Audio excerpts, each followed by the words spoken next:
Deus exige obediência integral.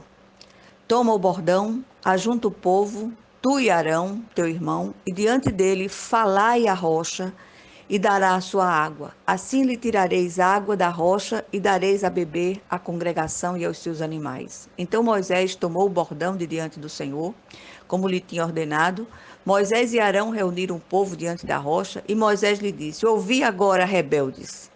Porventura faremos sair água desta rocha para vós outros? Moisés levantou a mão e feriu a rocha 2 vezes com seu bordão, e saíram muitas águas. E bebeu a congregação e os seus animais.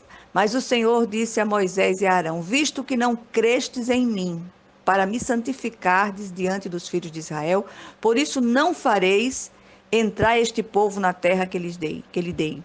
Números 20, de 8 a 12. Atentemos com temor e tremor às ordenanças de Deus. O livro de Números relata os 2 grandes recenseamentos do povo de Deus em sua travessia pelo deserto. Aliás, o nome dado a este livro pelos escribas judeus era No Deserto.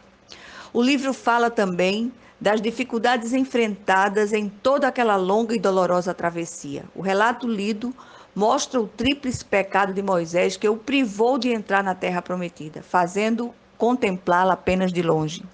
Salvação e galardão são coisas distintas. Enquanto a primeira é de graça e pela graça, mediante a fé em Cristo, o segundo advém da postura obediente do servo de Deus. Muitos são salvos, mas nem todos são galardoados. O relato da experiência de Moisés nos faz estremecer nas bases. Se olharmos apenas com os olhos humanos para aquela situação, acharemos que Moisés tinha inteira razão em sua postura já impaciente com aquele povo de coração endurecido. Certamente agiríamos do mesmo modo. No entanto, aos olhos de Deus, Moisés fora chamado para mediar aquela aliança e conduzir o povo do Senhor pelo deserto, não para julgar o povo de propriedade exclusiva de Deus. Essa advertência vale para nós hoje. Qual o tríplice pecado de Moisés que o fez perder a bênção? Moisés perdeu a paciência com o povo que, mesmo rebelde, era povo de Deus. Moisés insinuou que o poder estava nele e não em Deus. E Moisés feriu a rocha quando a ordem de Deus era falar a rocha. O papel de Moisés era mediar a aliança de Deus com seu povo, não era julgar os atos do povo. Este papel era e é de Deus. O povo era rebelde, sim, claro.